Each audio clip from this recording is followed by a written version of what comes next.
Okay, Murray, go ahead. Okay. Hello, I'm Murray Visser. I'm the District International Service Chair, and I am here to give an overview of all the different kinds of international service projects. First, before you start a project, you need to be sure that you address one of these 7 areas of focus. The first one is peace and conflict prevention and resolution, disease prevention and treatment, water and sanitation, the acronym is WASH, maternal and child health, basic education and literacy, economic and community development, and the one that was recently activated is supporting the environment. We have a number of specialists on our district international service team that are very good at addressing one of these areas or more than one of these areas. And you can contact them anytime. All right. The biggest international service project is a global grant. It requires at least $30,000 to do, but don't be discouraged because it's fairly easy to reach this amount. When you reach out to other clubs in our district, they will help you and the district will help match the funding, and so will the World Fund. And I'm speaking from experience. There's another type of global grant, which is called a vocational training team, VTT. It's a type of global grant that transfers knowledge from one international club to a international host club. Enter, but do not submit your application by 1 November. All right, what's the ideal global grant? I got this from an article from the Rotary Magazine, November 2020. I'm not going to read all of this. If you want this article, just email me and I will send it to you. What does the ideal global grant look like? It is one where the host community does a nice job with the community assessment. That's very important, doing the community assessment. What is a common mistake you see in grant applications? Rotarians should ensure their project falls within the foundation goals for one of the areas of focus that I just mentioned. What kind of ineligible expenses should people be aware of? Involving community members in a project is one of the best ways to ensure that it is sustainable over the long term. This is where a VTT is very good for too. What is the top question you get from the Rotarians? How can you find a partner for our project? You can go to Rotary Showcase, project fairs, Rotary action groups. And where can Rotarians go for help during the application process? You can start in your own district. This is where our international service team comes in. All right, here's a good example of a global grant. The global grant process starts at the club level. This one is different. It is sponsored by the district, by District Governor Naomi. This is the global grant in Nepal, GG118290. It's in October. One of the objectives is to reduce gender-based and caste-based disparity. These 5,000 Rotarians will have an opportunity to visit the school and be involved in the project. This project is done by the Honolulu Sunset Club, and the writer of this global grant is Arjun Aryal. And this is how he got at least $30,000 for his global grant. He got 9 other district clubs involved in the grant, and also the UH Rotaract club contributed. So he got a total of $46,000. Again, Rotarians can participate in the different parts of this project, and it will be in October. Here's a good example of a VTT. This is for wilderness medicine in Bhutan. It is the one that Dr. James Ham is doing. It's to train Bhutanese trekking guides in high altitude medical issues to keep mountain climbers safe and provide work for the guides. This is a good example of a vocational training team that provides sustainable benefits In other words, these guides will have jobs for a long time to come. All right, here's another global grant. This one is for an eye clinic in India, and at least 3 of these were done by the Rotary Club of Kihei Wailea, and the writer of these grants is Mark Harbison, who is on the team. Here's the opening of a eye care center, the Carol Buck Rotary Eye Care Center. And here are the benefits of that global grant. Many poor people in India cannot afford $25 even to have the eye operation done for cataracts. As a result, they'll go blind. These global grants that were done by Kihei Wailea, and of course our district, help these people retain their eyesight. Here's another example. That little boy to the right had an eye operation done. Now he will get to keep that eye for the rest of his life. And so will the elderly gentleman to the left. Just imagine not having $25 to save your eye, but that's where Rotary comes in. Last year, as you all know, 2020, some funds had to be diverted for COVID-19 problems, and our district, along with other districts, purchased 4 ambulances for India. These ambulances will be used to transport COVID-19 patients to hospitals and clinics.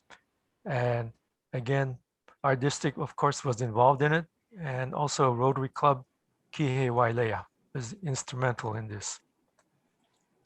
Here's a good example of a educational project. This is for school supplies and equipment in Bolivia. It was done by the Rotary Club of Hanalei Bay. And not only did the students benefit from this project, so did the teachers. Teachers got some extra training, and so did the parents of these students. John Osus did this project, and I believe he's the first Rotarian in our district to do a global grant in South America. Here's one that has been done since 2015 by Richard Seeger. It's a VTT for craniofacial malformations in Romania. We know them as cleft lip and cleft palate problems. And here's an example of a boy that has a cleft lip issue, and then he got operated on, and he looks quite good.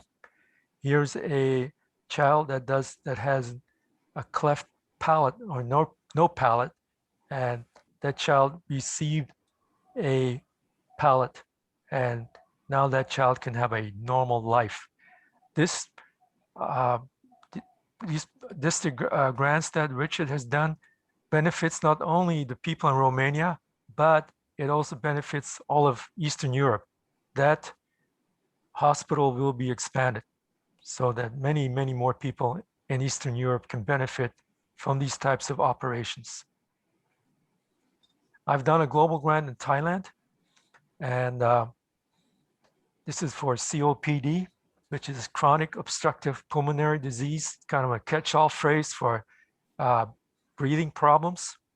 I started doing this project because I noticed there was a lot of smoke in the air in Thailand, and I found out about 10% of the adults have COPD. Okay, before our district and my club got involved in this project, the hospital in Lampang had only these heavy metal canisters to supply oxygen to the COPD patients, like this man right here. This meant that the patient cannot be at home. He has to stay in the hospital, and he occupies a bed for years and years. However, here's the new equipment. We purchased 74 of these, and I chose this one here because it can take care of, on the average, of 3 patients. This is one piece of equipment. This piece of equipment will, on the average, extend the life of a patient for about 5 years. After that patient dies, the next patient gets this equipment, and the next one. So over 200 patients, over 220 patients will benefit from this equipment and have their lives extended. And another important thing is that the beds in Lampang Hospital can be used for patients with other types of medical issues. And for Thailand, where the family is really important, the patient can stay at home and be with her or his family. All right. You can participate in a global grant with a matching grant, and check the D5000 website for a list of global grants sponsored by our local clubs. You can just piggyback on a global grant project. You can use also a district grant for an international project, a project that can be for far less than 30,000. I've done a number of these. However, when you do a district grant project, you need to complete it in one Rotary year, whereas global grant projects can be multi-year. You can partner with a non-Rotary organization, also with a DG, and submit by 1 August. For example, a non-Rotary organization that you can partner with are Shelter Box USA and the Peace Corps. And Ellen Kusunoki, who's also on our international service team, he has been in the Peace Corps, so you can ask him about this. Matching grants are funded by your club's cash and district grant funding, and contact Mark Harbison, who is the District Foundation Vice Chair, for more information on this. Here's water and sanitation in Papua New Guinea. And I think Dr. James Ham, this is his favorite avenue of service. There he is in New Guinea on the very right-hand side, doing setting up a water and sanitation project. I've done one in Thailand, and it's in a place called Tamajarik Village. We had a little problem there in that these village people could not speak Thai because they're not Thai. They're tribal people. They fled Burma and crossed the border into Thailand and settled in this village. And there are two different tribal people. They could not speak Thai even. So we had to find somebody that could speak English, Thai, and the two different tribal languages. And everything is possible if you just persevere. All right, here is the source of the water. You can see how dirty it is.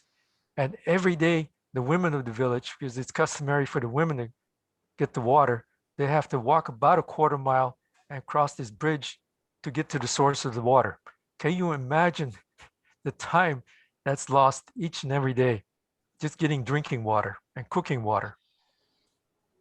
All right, we finished the project. It only cost $4,000. Obviously, you want to do bigger projects that cost more because more people stand to benefit from it. But this project that was only $4,000, it benefited 30 families. So you multiply that times the number of, let's say, average of 5 per family. If you count the kids, there's a big benefit involved for only $4,000. Now that village has water. They can use it for drinking, cooking, and washing. And I visited several times and to see how it was working. I came back 3 years later and everything was working fine. Trafficking is a big problem. And this is Carol from the Rotary Club of Mae Chan, which is in northern Thailand. She and these Catholic nuns helped rescue these 2 young girls from trafficking. They were sold by their own uncle. And Carol and these nuns put these girls in a school dorm. They're safe there. They will go all the way through high school and beyond. And they will be able to make a decent living and have a proper life. And I was able to get my club to donate to this project. And of course, other clubs got involved in it also. You can do the same. You can do this kind of project. It really doesn't cost that much. All right, here are projects that you can do, and you don't even have to leave Hawaii.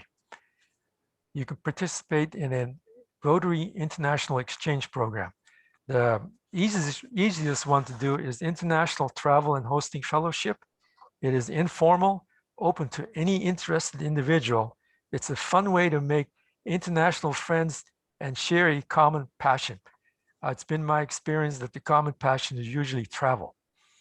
You can do group cultural exchanges. That's for Rotarians and non-Rotarians.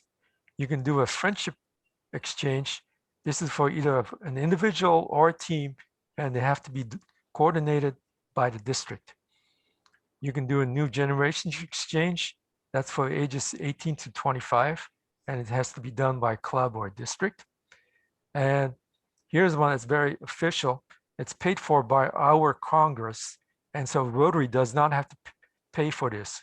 This is the Open World Program with Eastern European countries and Russia.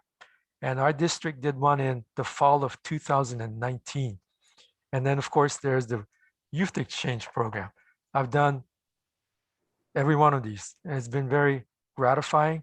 And I highly recommend that you also do at least one or more. You will enjoy it. Rotary Friendship Exchange themes, culture experiences that highlight a region's ethnicity, food, language, history, and more. There's a service, opportunity for hands-on project involvement and support, and vocation, exploring different professions or jobs in a different cultural context. All right, here's an example of the Open World program that I was talking about a few moments ago. And it was organized, the overall organizer was past district governor Steve Yoshida in Hilo, and the organizer on Oahu was Winton, and I helped him. And the Miriams and Winton and Steve and I and a few other people helped host these Russians. Here are the Miriams at a dinner with some of the Russian hosts. And here are the Hobans. I hosted Oleg here, and we all had a great time. And I know the Russians had a great time also. All right. I had to go to Thailand a number of times to check on that global grant I was doing, get some information. And I turned one of the trips into an ITHF, International Travel and Hosting Fellowship. So here you can see some of the ties of the host club where the project was done. They drove as much as 2 hours to pick us up at the airport. This is a new generation exchange with the 2 Thai students, and 8 different clubs got involved in this. I got the help of 8 different clubs to host these boys. And of course, I hosted them myself. And this dinner was done at the house of Laurie Williams. My wife and I did an ITHF with the Russian Rotarian Irina Dogodina. She's also a member of We Rotary. She enjoyed Hawaii a lot, and she asked us to visit her and her husband on Sakhalin. And one of these days we will be going there.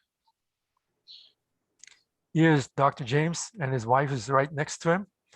He's doing a banner exchange in the Rotary Club of Thimphu in Bhutan. And out of this banner exchange came his global grant to train the Bhutanese trekking guides in wilderness medicine. All right, if you want to start a sister club, that is also called a twin club. And here are some of the requirements for it, or suggestions. And I won't read all of this, but you can share similar interests, challenges, or history. You worked with a club in the past, are located in a place that matches your club's service interest, and you speak a common language. I take this to mean speaking in common language, not necessarily the language, but you have a common outlook on life. I need to tell you that if you do a sister club with Asian Rotary clubs, they take this very seriously. It will turn into a long-term relationship of of years. They will roll out the red carpet for you, but of course, you need to reciprocate. You can participate in a NID if they are still accepting volunteers. If you want to have some information and actually meet the people that want you to do projects in their country, you can go to a project fair, and for more information, Google Rotary project fairs. There is past district governor Yoshida and his wife Noko. He's in Ecuador at a Rotary fair. He made a lot of friends there. All right, you can do a global scholarship. It's a type of global grant, and it is due May 1. It's funded with global grants and district grants, and it's graduate level coursework or research from 1 to 4 academic years, and there's a partnership between a district or a club. There's a Rotary World Peace Fellowship, which is due May 31. Each year, Rotary awards up to 130 fully funded fellowships for dedicated leaders from around the world to study at our peace centers. And the person you want to contact this for is Alan Kutsunoki. He's the specialist in these scholarships and fellowships, and he's also on our team. All right. There's, of course, peace and conflict resolution, and there are a number of people on our team that are very interested in this. Mark Harbison is one of them. Alan Kusunoki is the other one. And here are the purposes of for this avenue of service to more fully implement Rotary's peace and conflict prevention and resolution in an area of focus in your club. Build stronger, more harmonious communities and a more peaceful world. Assist in the accomplishment of Rotary's mission to enable Rotarians to advance world understanding, goodwill, and peace. And if you want more information, go to our website and at this tab right here. All right. And here are some examples of things that were done for this for peace and conflict resolution. There is past district governor Anurag, who is my host partner in doing that global grant for COPD in Thailand. And here he's watering a plant for peace. On the right-hand side is Steve Yoshida, and he's currently making a 3-acre garden for peace in Hilo. I photographed this plaque. It's in Japanese. It says, "Pray for peace." And however, this plaque is not in Japan. I found it in another country. Would anybody like to venture to guess what other country I took this picture in? Germany. Who said that? That was right. Yeah. It is in Germany. How did you know? Because I was in Hamburg, and I think I might have seen that because Hamburg was firebombed, and then I was also in Berlin too. It was really, it was fabulous going to the international conferences. They're just mind blowing. Mm-hmm. Everybody should. I've been to 5, and I was really bummed about the fact we couldn't go to Thailand.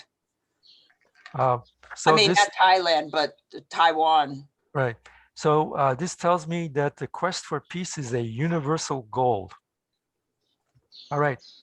We have, as I said, a district international service team. The purpose is working with local clubs to develop international projects and design global grants of higher quality and greater scale by leveraging local Rotarian expertise. We got 9 members on our team, establishing connections between clubs in the district and a host or international partner, creating a network of local experts right here in our district to help with the project planning. Our team is in an advisory capacity. In other words, we're not going to do the project for you, but we will help you do that. Here are the members of our team.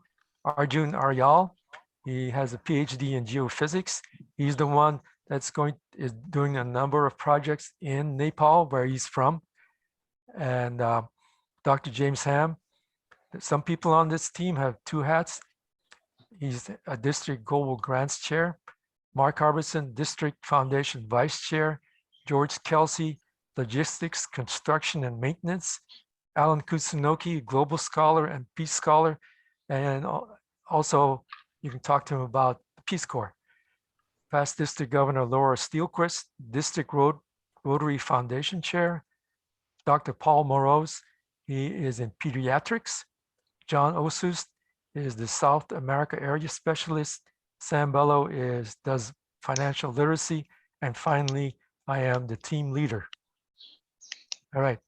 The District 2018-2021 International Service Team is interested in your success with international projects. Go to this website for our roster. And here are some references. I won't read this.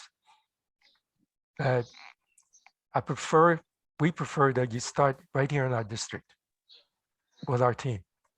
Okay, if you have any questions, you can email me later on. And I will be the chair. I've been the chair for 3 years. Dr. James Sam will take over on 1 July.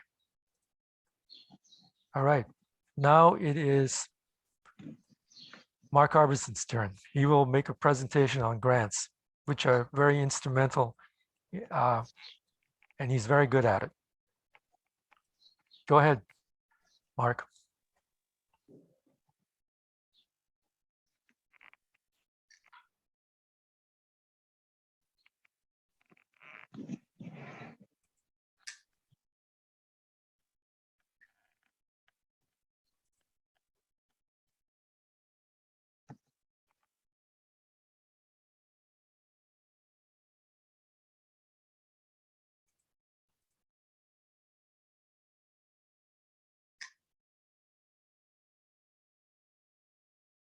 If he's talking, he's still on mute.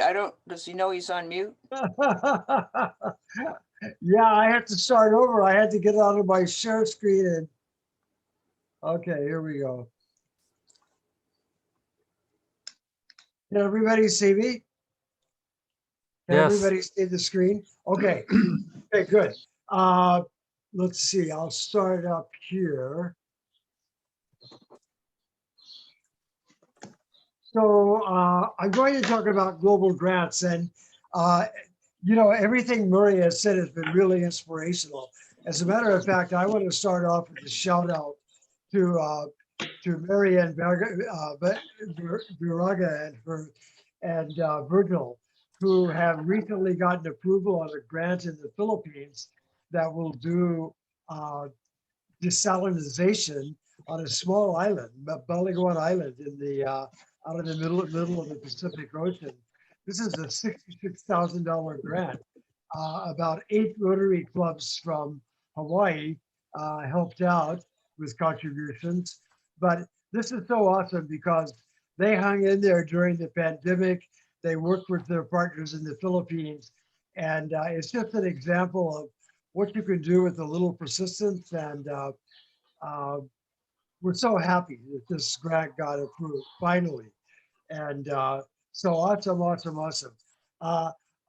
That's the good news. Now I'm going to get into things that are a little more complex. There is a new grant funding model, and it's a result of the fact that the global grants have been so successful. And as Ravi Ravindran says, when we started off the new grants model back in 2013, there were 168 global grants worth $47 million. In 2018-19, there were 1,403 grants worth 86 billion. So what is that the global grant is so popular that the demand has shot up by 80% over the last 7 years, while the annual fund contributions have risen only 7%. And as a matter of fact, we're actually losing ground on the contributions. And in particular, in this year, we had almost $12 million less in the World Fund than we did in the previous year. And it was not related to COVID-19. It was kind of a natural decline in contributions to the Rotary Foundation. So obviously, We need to do something about that. The temporary fix is that the Rotary Foundation approved $3 million allocation to the World Fund from their reserves. There was an additional 7.5 million from Rotary International funds. And so a total of $14 million was contributed so that we could get through this year. And hopefully we will not run out of money before the end of the Rotary year, because we still have global grant applications that are pending. They agreed that they would provide 100% match under the old funding model, and that all Rotary Global Scholarship applications that have been submitted will be approved, even if the World Fund runs out of money. So there is that commitment. So incoming Rotary Foundation trustee chair, John Durham, did a presentation recently on how the funding model will change.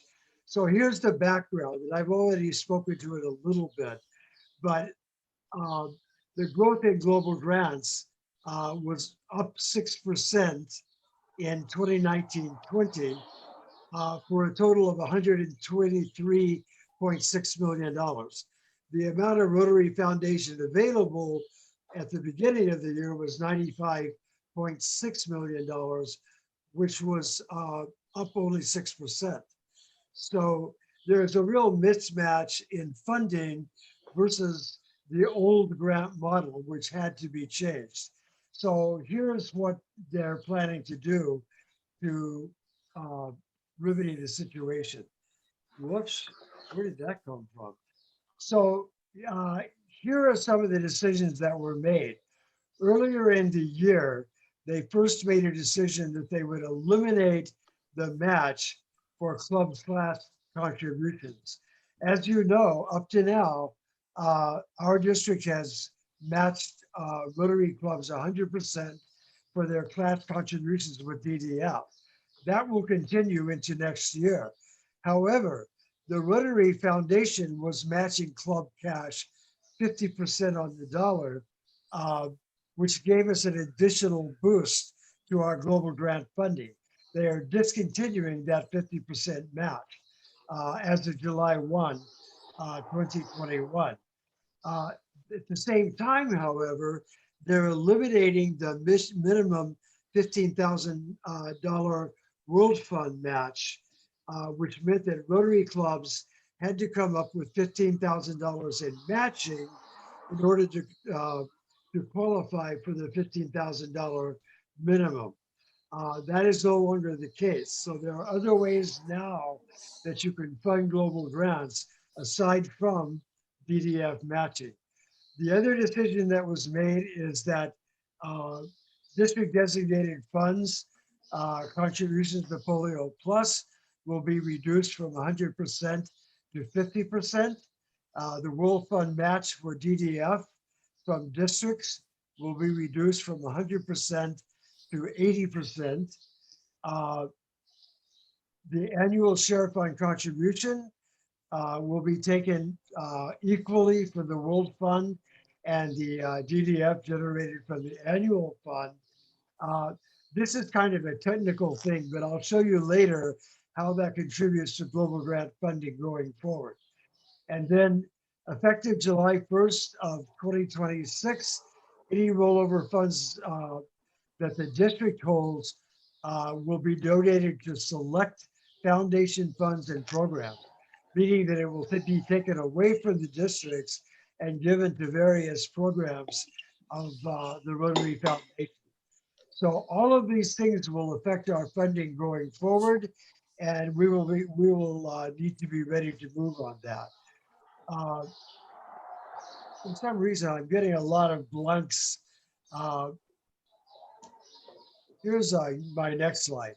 Okay, so how will the DDF funding change Polio Plus? As you can see, there's a 50% reduction of World Fund match going to Polio Plus. The Gates Foundation match will still be there. So the World Fund match will produce slightly less, but the Gates Foundation match will still be in place. As far as Rotary global grants are concerned, this is what happens to your global grant going forward. So up to now, if you had a DDF contribution from the district for $20,000, you would have gotten a $20,000 DDF match from the Rotary Foundation World Fund. In addition, you would have gotten a 50% match on your club cash. Going forward, that will not be the case. There will be no match for the club fund, and the World Fund match for the DDF for the district will be reduced to 80%. So if you've got a $20,000 DDF contribution, you get $16,000 from the World Fund, so you've got a $36,000 global grant. And that's the beginning of your funding. So all the other funding has to come after that. The current annual fund, again, this is kind of technical, but up to now, when the annual fund contribution from our district, for example, which was about 300,000, 45%, $45 would have gone to the World Fund, $5 to operating expenses, and $50 to district designated funds. After July 1, they will be equal. So $47.50 to the World Fund, $5 for operating expenses, and $47.50 to district designated funds. Yeah, where are all these blanks coming from? Okay, so the new global grant model going forward, the question is, obviously, this is going to mean a lot more difficult atmosphere for doing global grants. I've asked the question of, how do you get to $100,000 in District 5000? Okay, so we start off with this district designated fund, and that is the match for your club cash, your allocations. The district designated fund is going to be matched 80% by the World Fund. So you start off with a base of $36,000 for your global grant. How do you get to $100,000? Okay, number one, you start off with your $20,000 from club cash matching. That gets you up to $56,000. You get $24,000 from a cooperating district. It can either be the host district that is hosting your global grant, or it can come from a cooperating district. And here's where I'd like to give a shout out to Dave Mosrin and to my cooperating district in Japan, where we're really getting a lot of assistance from districts outside of our own that are contributing DDF to our global grants. And in this fiscal year, we're getting about $80,000 in DDF from districts outside our own. It's almost as great a contribution as our own contributions to DDF. So that is really, really, really important. And then finally, we get an additional amount of club cash, either from our host partner club or from other districts that are participating in the global grant. In one of our grants in Nepal, we are getting additional club cash from a district in Taiwan. We're getting additional club cash from districts in Japan and also districts in Nepal. So that is an additional source of funding for your global grants. And I highly encourage you to start talking to your sister clubs, your sister districts, get them involved in your global grants, and that will help you fund your global grants. Get the numbers up. Another source of funding, for some reason, my slides are all over the place. I thought I would do. Another source of funding, the endowment fund. As you can see here, the endowment fund is becoming increasingly important in funding global grants. The current annual distributions for 2021 will be $21 million. Now, obviously, half of that is going to the World Fund. So half of that will go to help to help fund global grants. The other half will go to our district in the form of DDF. And right now in our district, most of that DDF is going to global grants. So in my banner, I've said endowment fund to the rescue. And that is definitely one way that we are going to be able to up our global grant contributions. So this is highly important. I highly encourage people to continue giving to the endowment club. Okay, finally, getting back to the global grant funding model, and I've asked a rhetorical question: how do you get to 300,000?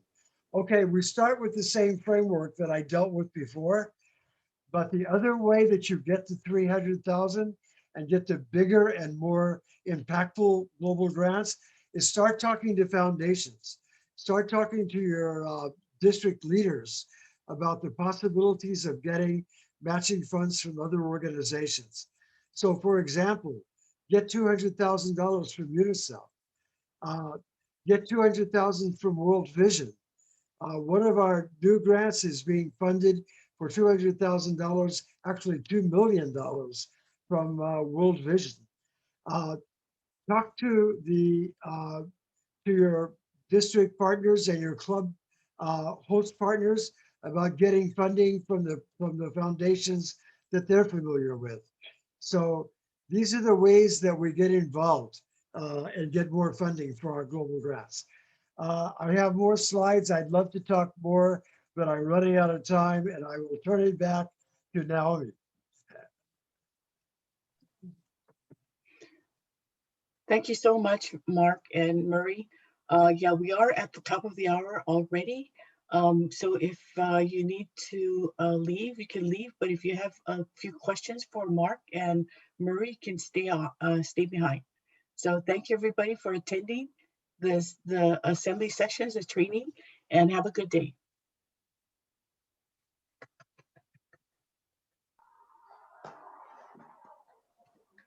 Hey, Mark.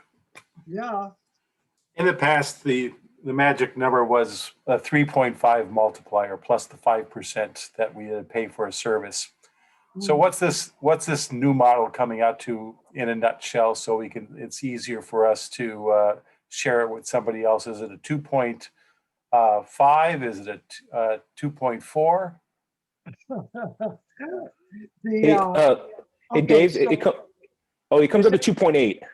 2.8. Okay. It's 2.8.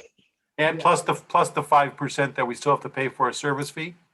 Yes. No, that does not include the 5%. You still have to pay the 5%. So sorry, Mark, I jumped in. Sorry.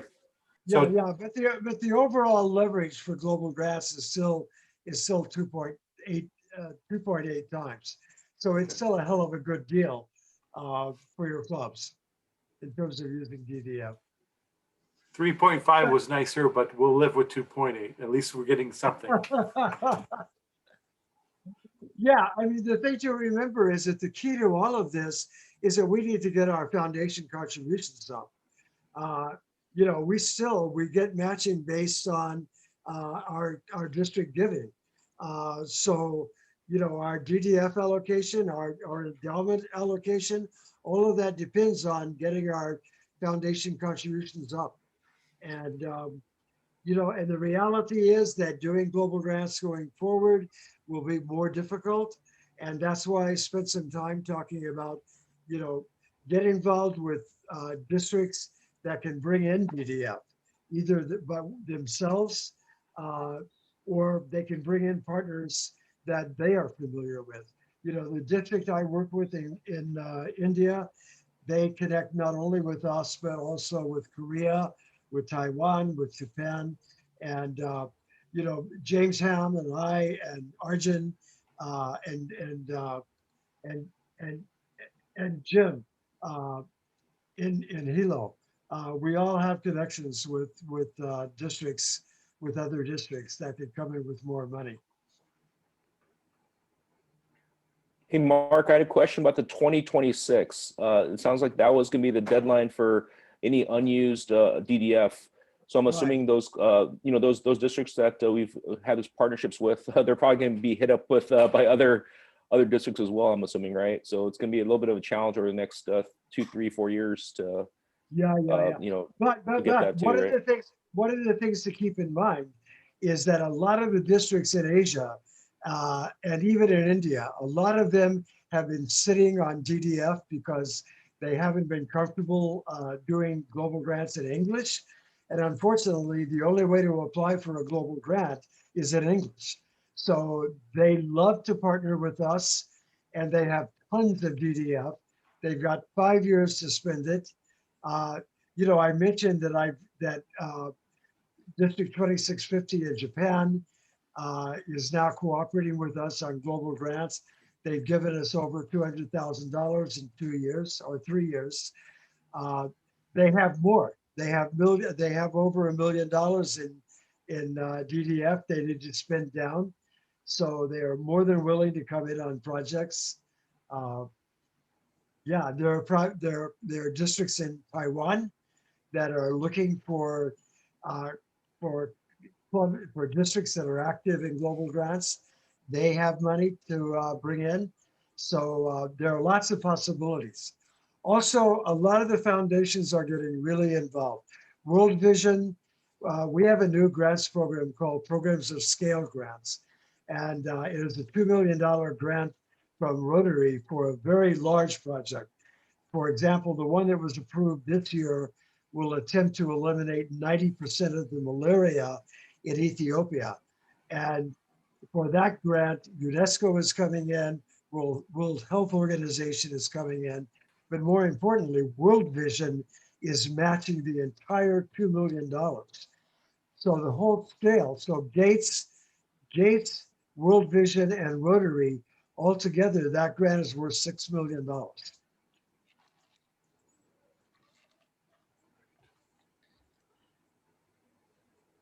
Hey, Mark, I had a question about, you know, I'm learning, I'm still learning about Rotary, and I've also learned that there's a lot of clubs that have individual club foundations. You know, their club has their own foundations.